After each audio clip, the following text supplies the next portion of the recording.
The cops told me to sit down, that they needed a statement. I couldn't focus on anything but the clock. Tick, tick, tick. Every second felt like an hour with her gone. We understand this is difficult, sir, some lady officer said. But we need to know exactly what happened. What happened, that's the thing. What the hell did happen? 1 minute everything was normal. Well, okay, normalish. We'd had our fights lately, that's for sure. But it started out so perfect. Remember when we bought our house? God, she was so excited she practically skipped from room to room. We can paint this one blue. She laughed, her eyes practically sparkling. That smile of hers. That's the thing that got me in the first place. Stress at work, bad mood, didn't matter. That smile could melt all of it away. Then we tried for a baby. That wasn't so easy. Doctor's appointments, waiting. Month after month, those damn negative tests. I could see the life drain out of her a little each time. Finally it happened, and man, her smile then, it could have outshone the sun. But after, things got complicated. She'd get mad over nothing. Snap at me if dinner wasn't perfect or I tracked a bit of dirt in from the garage. I tried to brush it off, thinking hormones or stress or something. But then the yelling started. Sometimes over nothing, sometimes I deserved it, I guess. Yesterday she came up with this plan. I swear the look in her eye, it didn't feel right. But I always tried to keep her happy. You know? We need money, she'd said, her voice hard. More money. I told her I couldn't just conjure up extra cash. She didn't like that. She told me to wait, that she had it figured out. Then she just left, didn't say where. I paced the house feeling jumpy. A bad feeling in my gut that wouldn't go away. I texted her a few times, no answer. The news came on, that's when I knew something was way wrong. They were talking about a robbery, same area, about the same time she went out. When the cops showed up, well, that's when everything spiraled out of control. Now here I am, stuck in this room, and they're asking if I knew about it. I want to say no, of course not, but the truth is, part of me wonders if that crazy look in her eyes, that tension, what if she really was capable of this? My whole body was buzzing like I downed 5 coffees instead of just one. The cops just kept asking questions.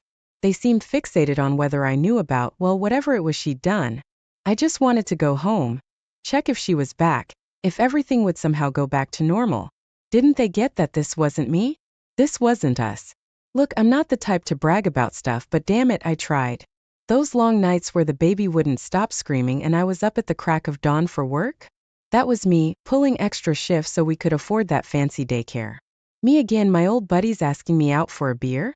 Nah, couldn't do it. Had to be a good husband, a good dad. Had to put them first. And it was worth it for a while. Seeing her face light up when I brought home that expensive easel for her paintings, or watching the kids go wild on the swing set I built. That was enough. That was the payoff. Remember that kitchen remodel? The one where she picked out all those fancy tiles and that stupid farmhouse sink? Hell yeah, I worked my ass off on that, even after my back ached and my hands were blistered. Worth it to hear her humming happily, while she cooked up one of her fancy dinners. I might not get the whole art thing, but I got that making her happy made me happy. Then it changed. That spark started flickering. The smiles got fewer, the complaints got louder. Suddenly everything I did was wrong. Like that one Saturday I finally tried to squeeze in a round of golf. Just one lousy morning, and when I got back, man, she laid into me like I'd never seen. Screaming that I never cared, that I was selfish. Okay. Maybe I snapped back, maybe we both said things we didn't mean. But hell, the next thing you know, she's coming up with this scheme of hers, saying it's our only way out. I finally got home after another day at the station. God, those people seemed extra unreasonable today. All I wanted was a hot meal, the kids tucked in bed, maybe half an hour of brainless TV before crashing. Just a normal night. But the dinner I'd left warming was still sitting on the counter, barely touched. And the kids were playing way past bedtime. I could hear her laughter coming from upstairs. She was on the phone, probably with one of her artsy friends. It wasn't even a special occasion. Just another random night when I came home to a cold house and ignored food. That's when it started, that ache in my chest. I'd always been the kind of guy who brushed things off, who kept his head down and plowed through. But lately it felt like something was off. Like the kitchen remodel, those fancy tiles she never even complimented. Or that birthday present I'd spent way too much on, only to see it tucked away in a drawer a week later. Then there was our anniversary. That stung the most. I'd planned this surprise dinner reservation at that snobby place she always hinted about. But she came home late, some excuse about a client meeting running long, smelling like perfume that wasn't hers. She barely even apologized, just shrugged it off and asked what was for dinner. My buddy Dave pulled me aside last week, during our fishing trip. Hey man, I don't want to butt in, but I saw your wife the other day. At lunch with some guy. He looked uncomfortable, like he expected me to go off the deep end. I just laughed, told him it was probably a client or something and changed the subject. But afterward I couldn't shake the image. Her laughing across a table from a dude I've never seen. Those late nights at work started happening more often, all with lame excuses. Unexpected project or client dinner, stuff like that. Then those business trips popped up. Quick overnighters to cities I couldn't place on a map. The doubt in the back of my mind grew bigger each day. I wanted to ask her straight out, but something held me back. Like I didn't want to face whatever the answer might be. The phone, man, that damn phone was glued to her hand. Texting at dinner, texting during the kids' bedtime stories, even texting in the freaking bathroom. I didn't like it, but when I mentioned it, she just rolled her eyes. It's work stuff, you know how demanding my clients can be. Whatever. Then came this Ashley person. Supposedly a new hire at her firm. Some single mom struggling to make ends meet. My wife, bless her heart, felt the need to be her personal savior. I'm just mentoring her a bit, helping her out with the workload, she'd say. All well and good, except the helping out turned into late-night texts and weekend phone calls. Once, I even overheard her whispering on the porch, voice all soft and sympathetic. When I finally got the nerve to confront her about it, that's when things got weird. You're being ridiculous, she hissed. Trying to control me just like always. It was like a switch had flipped. She made me feel bad for even questioning her, like I should be grateful she took time away from her charity work to grace me with her presence. I couldn't sleep right anymore. The worry gnawed at me like rats in the walls. Found myself snapping at the kids for stupid stuff that usually didn't even get a rise out of me. That model airplane I'd been building with my son sat in the garage, half finished, the pieces scattered like my sanity. Everything was unraveling. The other morning I saw her texting in the car, driving the kids to school. That's what set me off.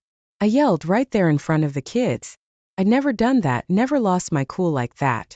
Her face got all hard. That icy glare she only used when she wanted me to feel small. The kids started crying in the back seat.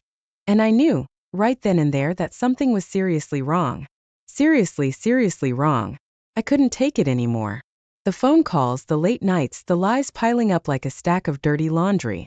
This wasn't us, this wasn't how things were supposed to be. So, I did something I never thought I would. Found one of those shady ads in the back of some free newspaper, you know, the kind, discreet investigations, results guaranteed. Sounded desperate, but I figured hell, I already was desperate. The guy the first met with was this sleazy type, office in some rundown part of town. He looked me up and down, probably sizing up how much he could squeeze out of me. Didn't matter, I just needed answers. I showed him a picture of my wife, told him I wanted her followed. Gave him what little I could scrape together and waited. The photos came a week later. Thick manila envelope shoved under my door when I got home from work. My hands were shaking so bad I could barely open the damn thing. There she was, clear as day, getting into a car in some supermarket parking lot. Not her car and the guy driving. Well, I'd be damned if it wasn't Matt. My best friend Matt. I went home, I wanted to throw up, to scream, to smash something. But I just stood there in the kitchen, the picture spread out on the counter, like I was some character in a bad movie. When she walked in that night, humming that same stupid tune she always did when she was feeling good, I couldn't hold it in anymore.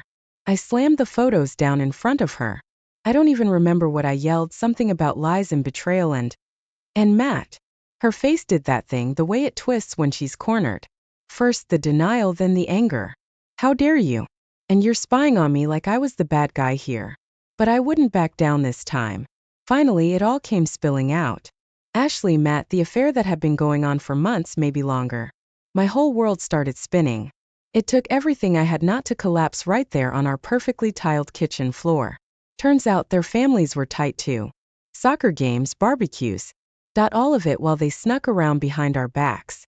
I felt sick to my stomach, everything, all those years, all those talks about friendship and trust, just a big fat punchline. The kids, I didn't know how to tell them. How to explain that their perfect world, the one I worked so hard to build, had exploded into a million shards. My little girl kept asking where mommy was, why she wasn't singing her bedtime song anymore. My boy, usually so full of energy, just got this quiet, sad look on his face. Every night they'd sneak into my room, and we'd all pile into my bed, clinging to each other like we were on a life raft in a storm. Then there were Matt and Ashley.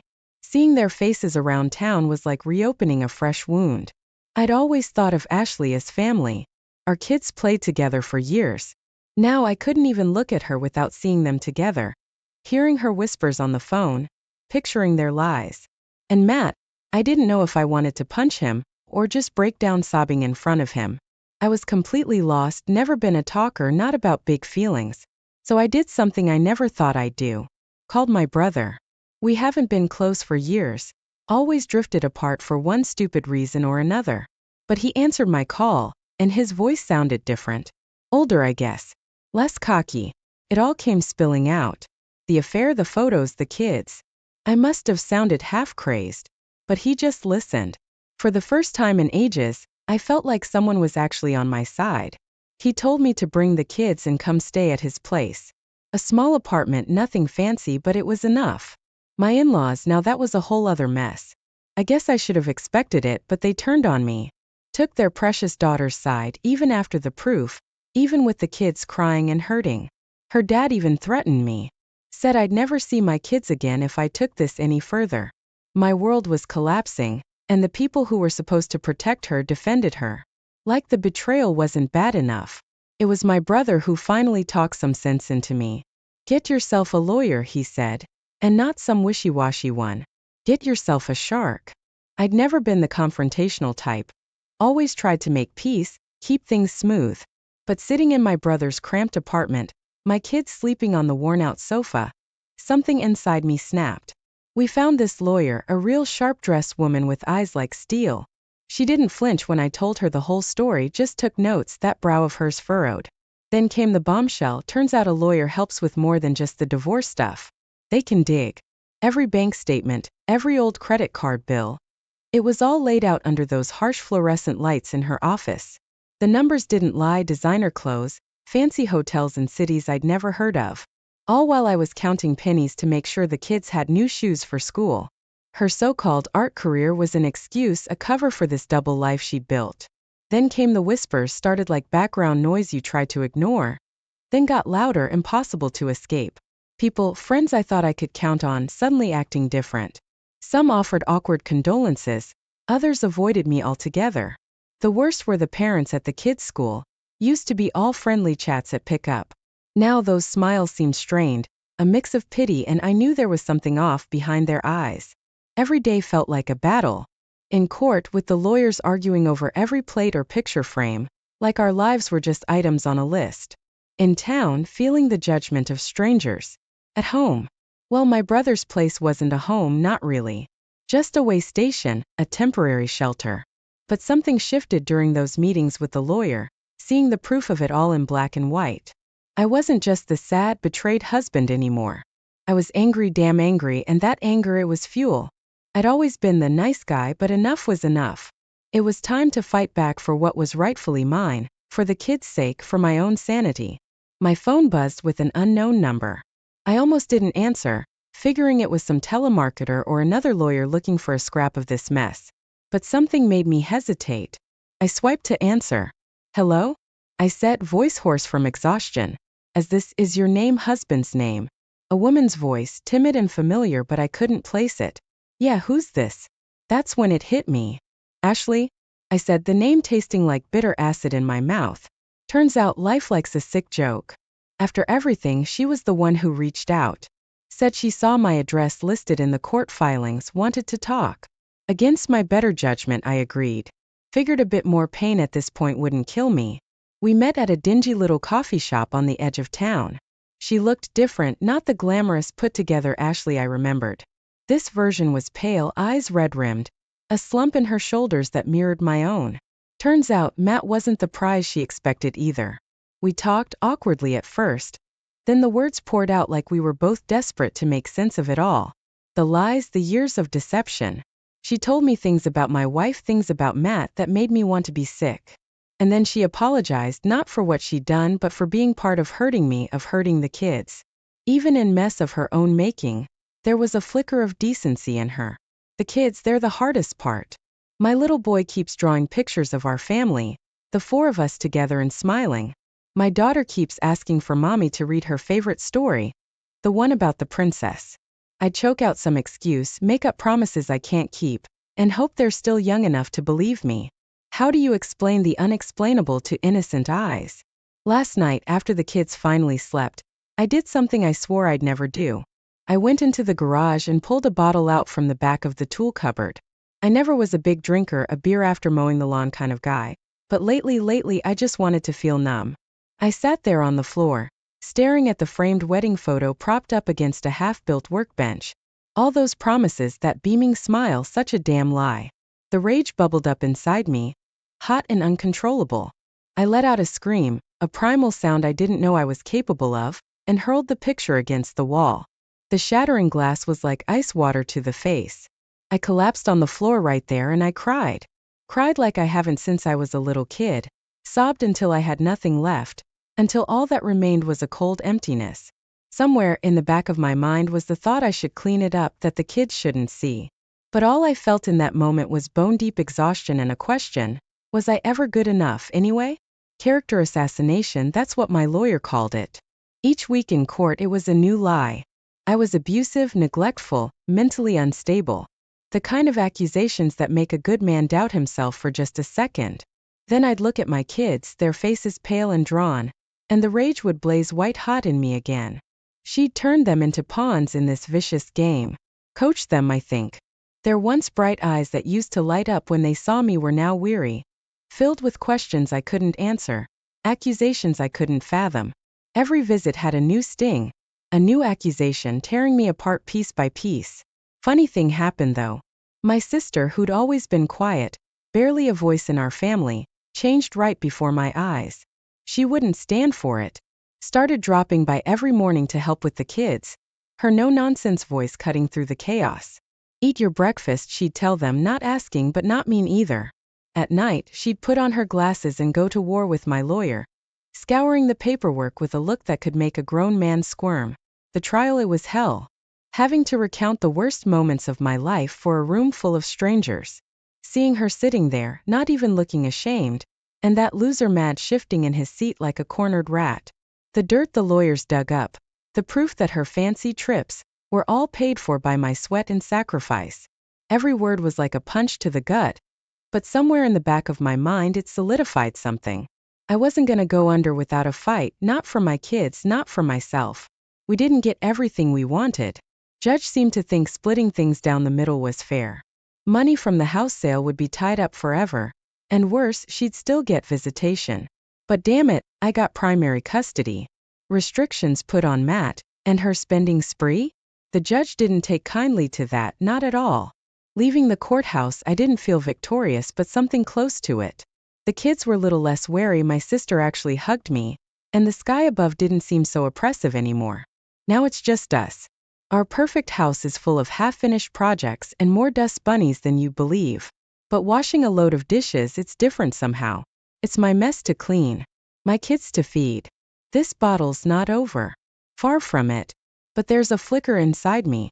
A stubborn refusal. Reddit relationship advice. My wife cheated on me at the party while I was drunk and passed out.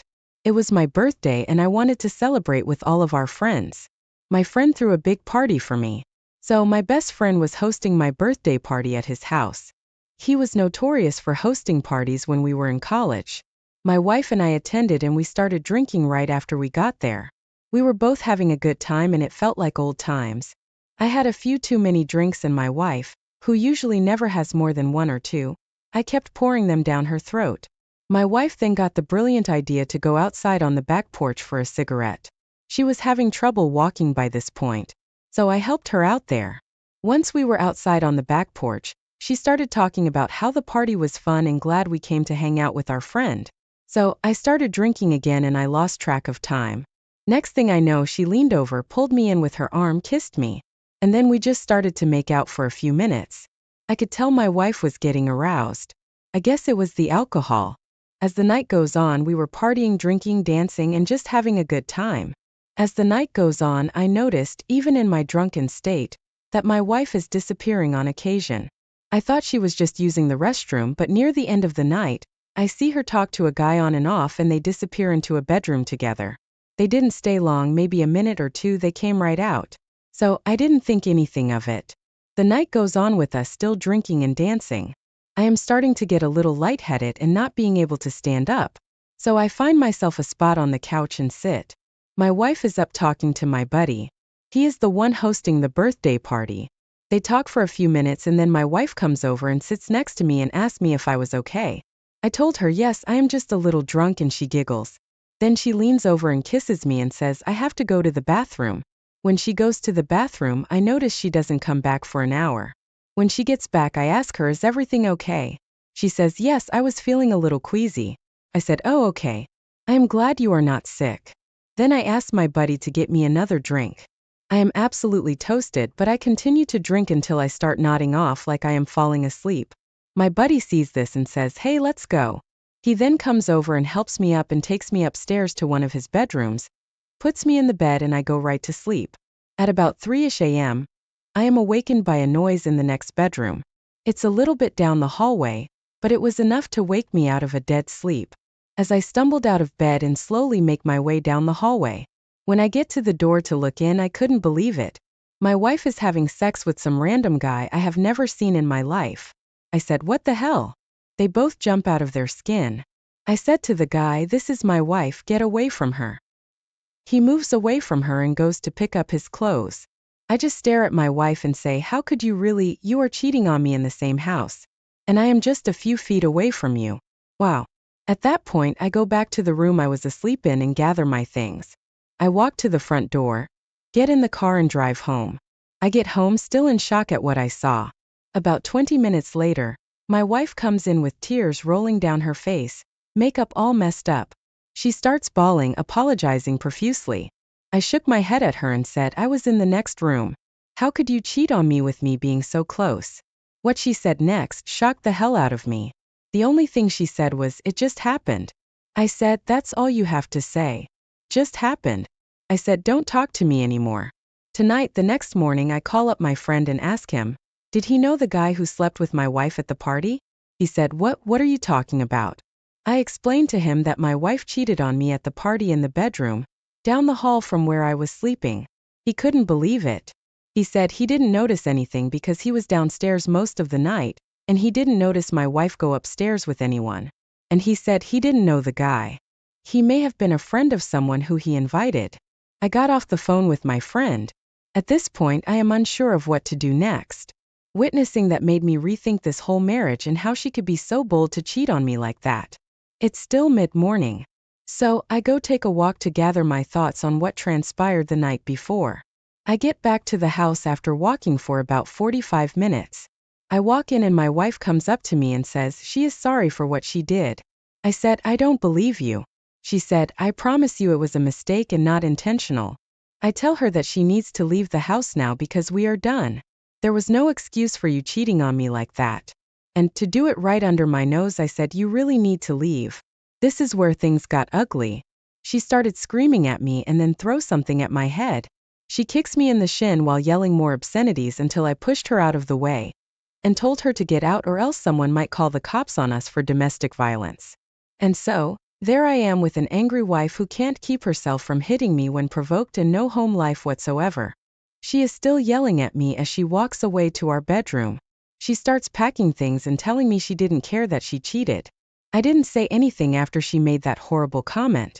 A few minutes go by, she grabs about 4 suitcases and takes them out to her car, gets in and leaves. I have no idea where she went. So, for days go by and I haven't heard from my wife. I am really not concerned because of what she did. She calls me and asks, can she come back home? I said, no, we are done. Did you think this was just a cooling off period? No, we are done. I have an appointment with an attorney this afternoon to get the divorce process started. She then pleads for me not to do that. I said it's already in motion. She hangs up the phone. At that point I am thinking I won't hear much more from her today. But to my surprise, 30 minutes later she walks in the house. She still has a key. I didn't get the locks changed yet and asked me why am I discarding her so quickly. I said, you cheated on me and the way you did it, you betrayed me. We were married for 11 years and all of a sudden alcohol makes you cheat like that. I told her all of this is on you. I couldn't imagine my wife of 11 years would cheat on me in a room down the hall. She interrupts me and says, but we were drunk. I said, it doesn't matter. Now we are done. There is nothing you can say or do to make me change my mind. She starts crying again and walks out the door. Another 3 days go by and I have to pick up some items from the store.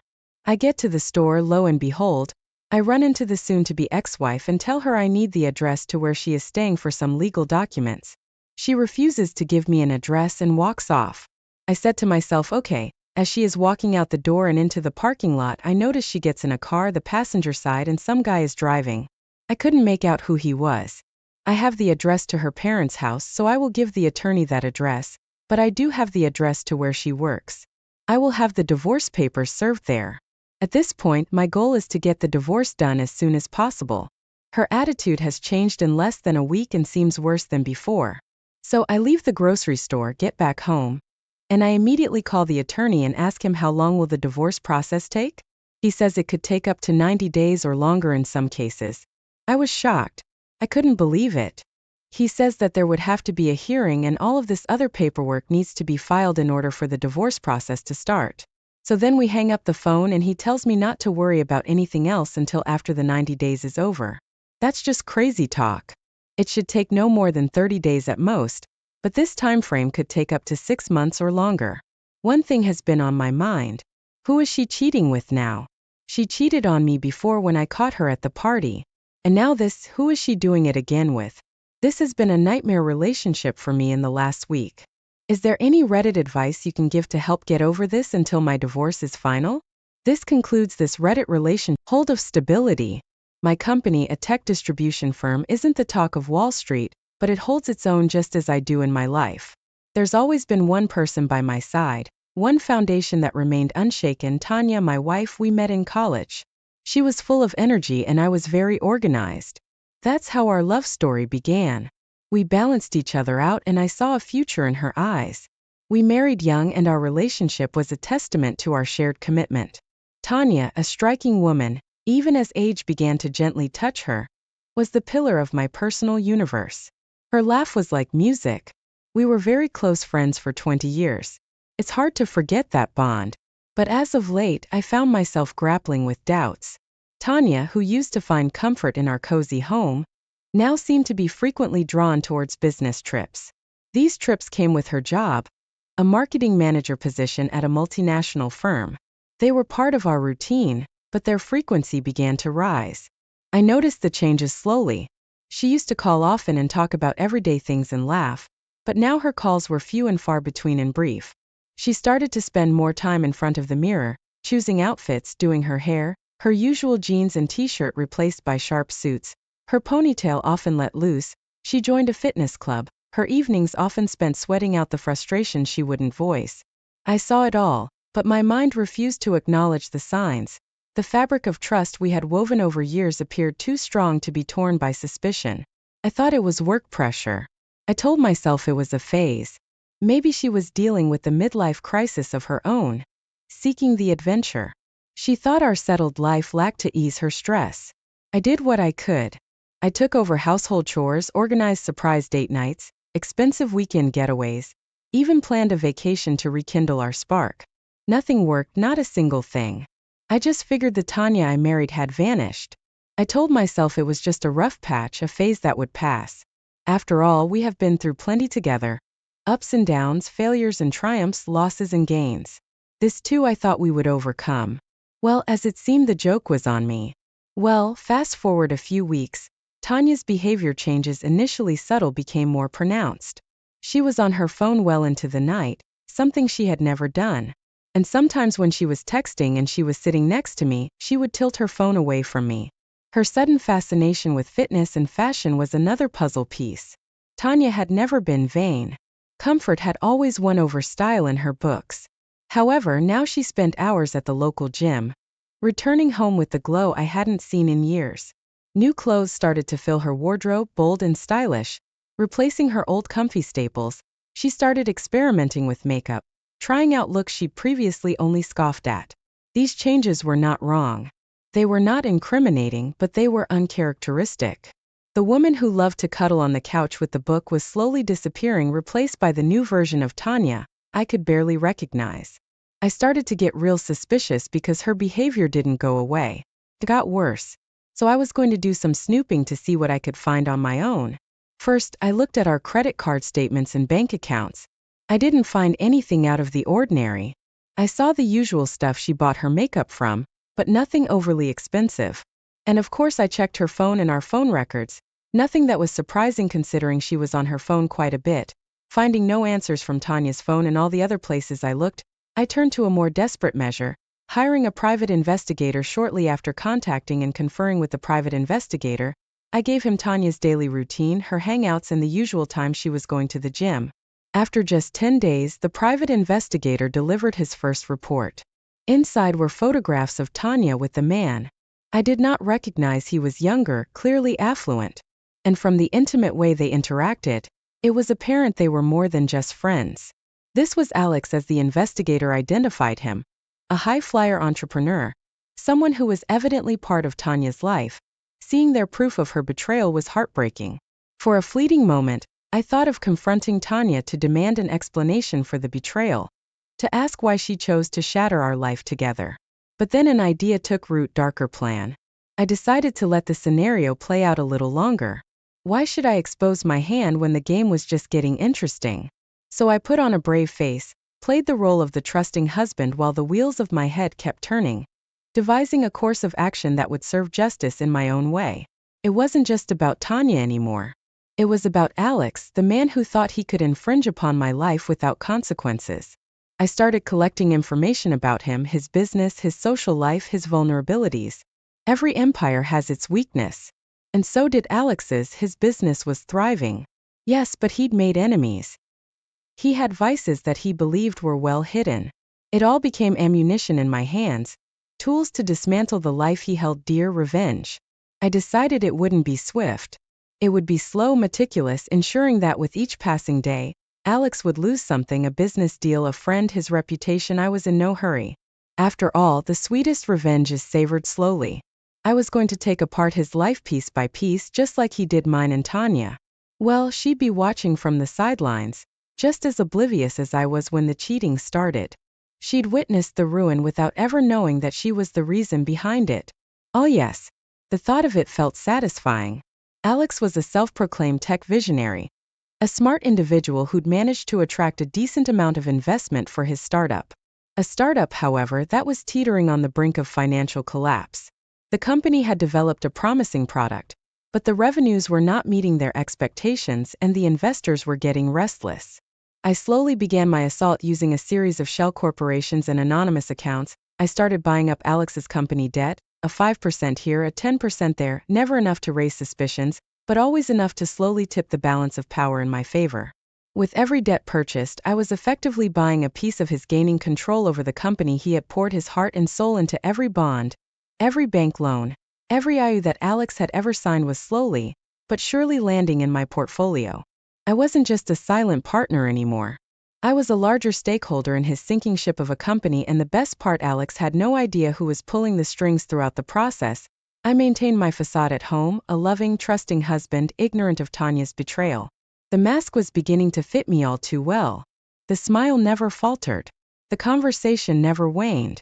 The plan was coming together. Alex's company was slowly becoming my puppet. I was just waiting for the right moment to start pulling the strings. Alex's startup was a house of cards waiting to be toppled over.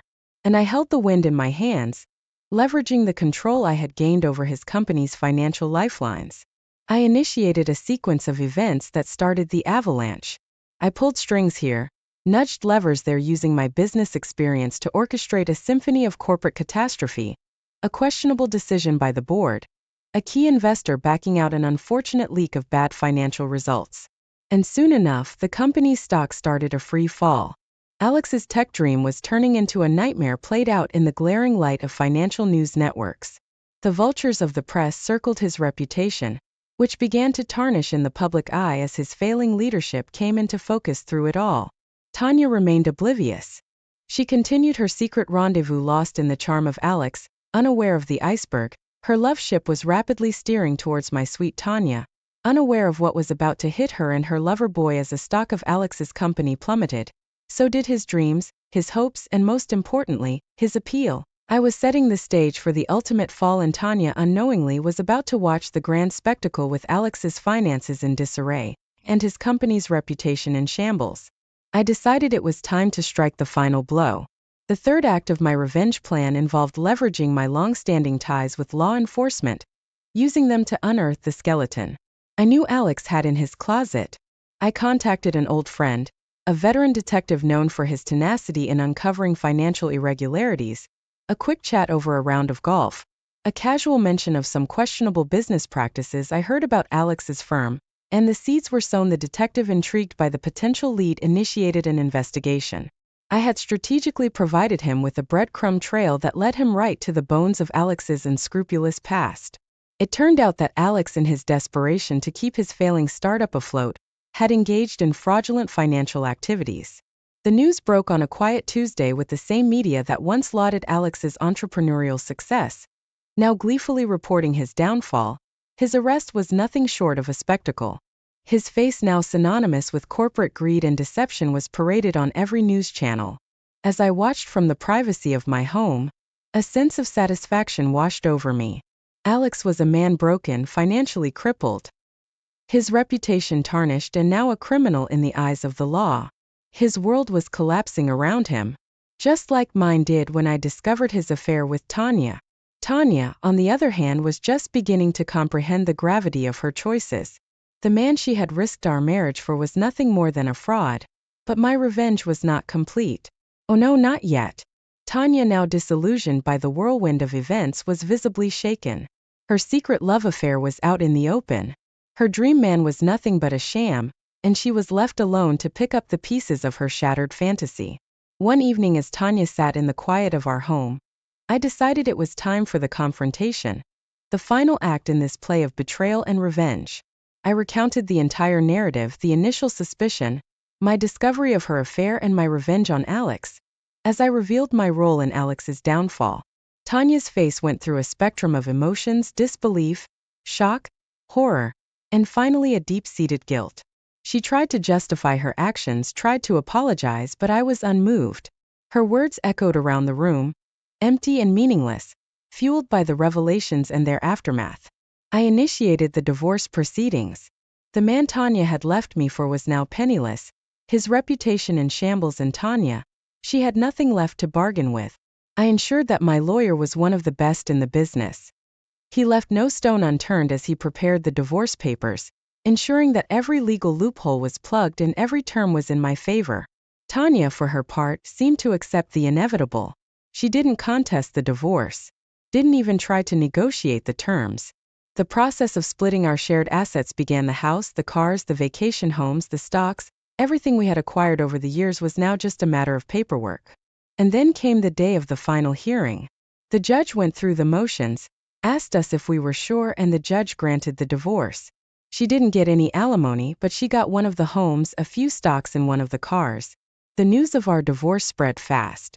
Friends, family, colleagues all came forward with their advice and their support. In Alice's case, the detective said he bonded out of jail, but that's all he could tell me. About 8 months after the divorce, Tanya sold the vacation home she was awarded in the divorce. I never saw or heard from her again. Even her friends and family didn't even know where she went. I told Tony in an email that I may or may not come back with an